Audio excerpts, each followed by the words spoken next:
Good morning, everybody on YouTube. This is Rick Thomas from Obsolete Video Services. Hey, guys. I've been getting an awful lot of emails about this particular subject, and I thought I'd just do a quick little video about it. This goes out to Robert in Canada, who I did some repair work for, who asked me to do something of this nature. So I'm going to do a video on how to properly clean video heads on 3/4 pneumatic machines, Betacam SP machines, anything that's got a video head scanner like this. You need to know a few things. A lot of people that are getting repairs on these old video decks, this stuff is kind of new to them because, they weren't around when these decks were used. They're younger generation, and there's not a whole hell of a lot of videos that discuss this type of thing. So this goes out to Robert out in Canada and a couple other people out in, I got one guy in Venezuela who wanted me to do this. I had another guy in California. There was one other one, I believe, in Boston, I think. Anyways, guys, you're getting your video now. You subscribe to my YouTube page so you can actually watch what I'm going to tell you. And that way I don't have to sit there and send out massive emails to every person on the planet that writes me. So this makes it so much easier when you guys subscribe, because I can make videos like this and just can knock it out all at one time. So this is really a good way. I think YouTube is great when you could do videos like this to explain stuff and show people how to learn about this type of stuff. People who are newbies into this thing, or a new generation that hasn't messed around with video equipment much, or how this stuff works and how to protect yourself from damaging your machines. Okay, let's talk about, I'm going to use this 3/4 pneumatic scanner as an example, okay? First of all, you want to make sure you have stuff that you're going to need to use to do this and do it properly. I'll just show you my way, and there's a couple other ways I'll explain to you how to do it as well. First of all, you want to get rubbing alcohol. You want to get the highest content.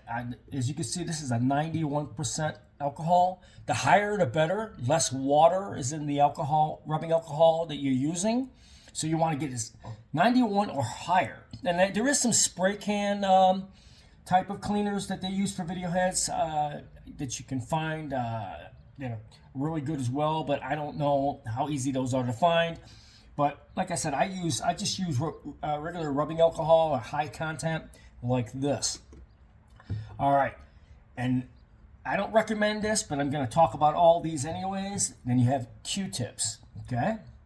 And then, of course, the go-to that everybody seems to be doing these days, which is, it works, but this is Xerox paper. You want to cut a nice clean strip of Xerox paper is a good way. And I also use a very, very good cotton t-shirt material where the video heads won't snag on it to clean the drum as well. All right, so here's what you do. All right, first of all, you got the video head in the machine, right? You got all your guides. Clean your rollers, clean your pins, clean everything with rubbing alcohol and maybe t-shirt material. Get all the debris off of all the track of where the tape drags on every point in the machine. Clean every point, including the audio control head, erase head. All those heads have to be cleaned. Clean all of those with rubbing alcohol and like a cotton material like this. Get that really clean, and you wipe them down, you rub them, because you can see a lot of glue builds on those pins from sticky 3/4 pneumatic tapes. It leaves like a glue residue on everything. You gotta clean it with stuff like this and alcohol. You gotta get that stuff off, because if you put another tape in there, it's gonna drag on that glue, and it's just the tape is just gonna stop in the machine. If you're baking your tapes, I recommend after every 2 tapes you clean your machine thoroughly, and then you clean your video head, which I'm going to show you in a minute. But you got to clean your machine very thoroughly about after every 2 tapes. If you're baking them and you're repacking the tapes to get them to reset the glue binder to start playing them, clean your machine every 2 passes, every 2 tapes. That is what I recommend. Clean all the paths inside, and then do your video head last, or your scanner last. Okay. Now on a scanner, you get what's called all this buildup from the breakdown of the videotapes. It's a glue buildup, and you'll see it. It's a lot of buildup on the scanner itself.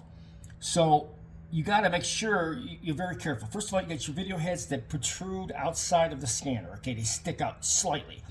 If you rub these the wrong way, or if you go like this, you're going to break the video head right off. Okay, never rub video heads like this when you're cleaning them, ever, up and down, never.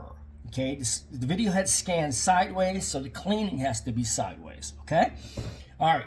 So basically, what I do is in the machine, I would, put some rubbing alcohol on it, and on the side, I would gently put the cotton material up along the side, and then spin it to clean the chrome part of the scanner, to get all the debris off so tape doesn't stick to the scanner when it's trying to spin. Okay, I use cotton material. You can use these things called chamois. You can find them. It's like they're on sticks. It was what they came out towards the end of VCRs back in the 80s. Chamois, those are really good as well. But I just use t-shirt material very lightly, spin it to clean the debris off of it. Be careful of the video head when you're doing that. Do not apply a lot of pressure, or sometimes with certain t-shirt materials, the video head will snag on the material. Be very, very careful when you're doing this. You clean it very carefully when you're spinning it while it's in the machine. All right, you want to get the scanner clean, the lower track of the scanner as well, this whole lower part of it, and you want to get the upper head scanner itself clean. You want to get that all clean. You don't want any sticky debris on there from previous tapes or anything like that. All right, the next thing is, how do you clean the video heads? Well, this is how I do it. I use cotton Q-tips. And then what I do is I lightly, in the machine like this, just rub it on the head just slightly. And you'll notice that the cotton will catch on the head. Just be very careful. Don't let that it grab the cotton and break the head off. You just want to very lightly clean it, and then get the little hairs off. Make sure there's no hairs in the way after you do it. But this kind of gets in the top of the head and bottom of the head. You got to know how to do this properly. You got to be very, very careful with the little cotton Q-tip, and you get in there, and you'll see this thing will get very dirty very fast. And that gets all the debris. And do it on both heads, okay? Just lightly, okay? And then what I do is I take this cotton cloth material again, and I spin the drum a little bit to pick up the gook and the wetness of the Q-tip from the scanner on this cotton material, okay? But if the heads are still clogged and not really working well, the very last resort you can go with is use Xerox paper, and you put it up against the drum slightly and you spin it. It will clean the flatness of the head itself and get the gook and the debris off of it. This does work as well, but I don't recommend you doing this a lot. This does wear out the video head. It's like sandpaper. You got to be very careful with using Xerox paper on video heads, okay? But basically, the best way is with a Q-tip or a chamois. You clean the head lightly, slightly side to side. Do not apply a lot of pressure, and you just do it side to side slightly on both heads. If the video head is clogged, okay, and then like I said, you make sure you dry it. It's really dry before you ever pop a tape in. It's got to be very dry. You let it dry a little bit after you get done cleaning the head side to side with a chamois or a Q-tip or whatever you're going to do. And then once you play a tape and you notice there still isn't any video and the video head is probably still clogged, you resort to Xerox paper last. You could put a little dab of alcohol on there, just a little drop or whatever, and you go side to side. That will clean the flatness of the head, dead center. What it'll do is, it's like sandpaper. It will rough it up and remove the debris off the head itself. The head may not be clogged between the gap, but the outside of the flatness of the head might be clogged from debris, and this actually wipes that debris right off. So you can do it this way as well. And at the very end, you make sure you just use the t-shirt material. Make sure you get it clean. You make sure it's very wet, so you want to make sure you get this alcohol to dry very, very well between steps, so you don't pop a tape in and all of a sudden the tape just sticks to the drum and screws up the entire machine.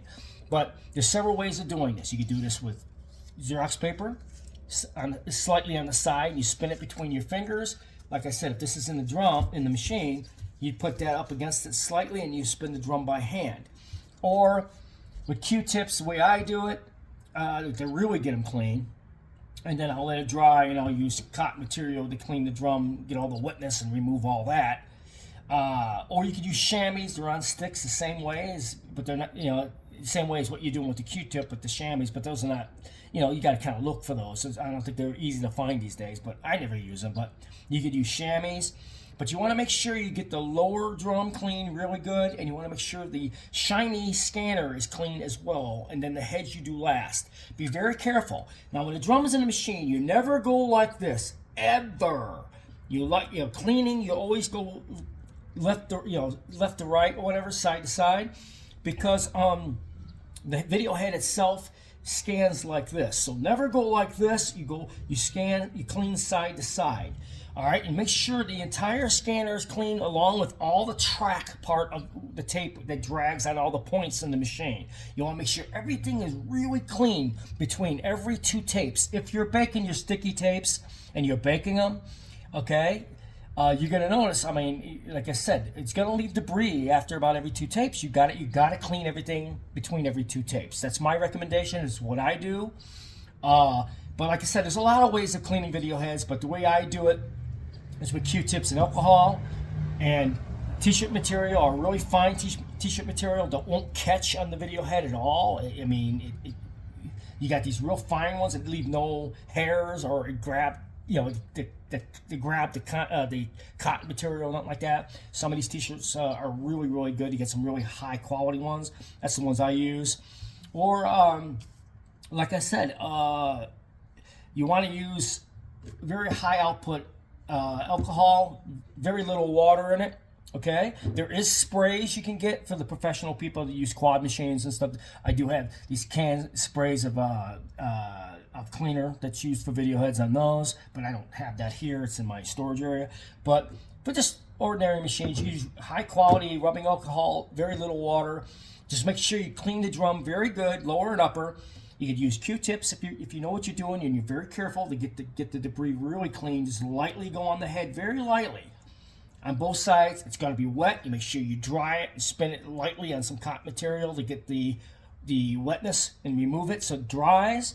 And then you can pop in a tape and check it. If it's still clogged and you get no video, you're probably going to have to resort to Xerox paper, and you put it on the side of the drum slightly, and you spin the drum, and that will flatten out the flat part of the video head itself and take the gook off of it that's probably contaminated, that normal cleaning wouldn't remove.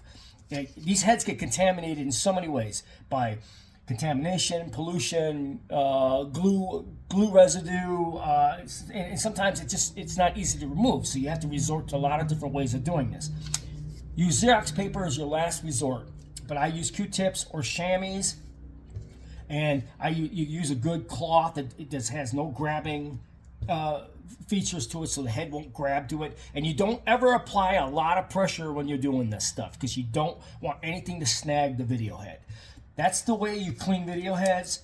And also, there's another step I take on other heads. I blow them out with an air compressor to clean out the gap. After I clean them with Q-tips, I'll take an air compressor and I'll blow out the gap and get the crap out of the gap of the video head as well. So a lot of ways you can do this, but hopefully you have an easy way of understanding this. You could do it with cloth. You could do it with Xerox paper and Q-tips and chamois sticks. That's really the only ways you can really clean video heads. There are video cassettes. Do not use those. Those are like sandpaper and will wear the hell out of your video heads. Trust me.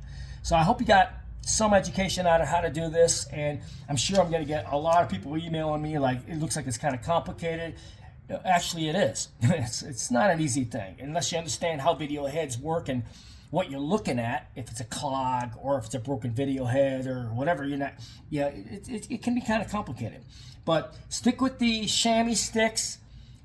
Last resort, Q-tips, cotton material like t-shirt material, and very, very last resort, you use like Xerox paper. So I hope you guys enjoyed this video.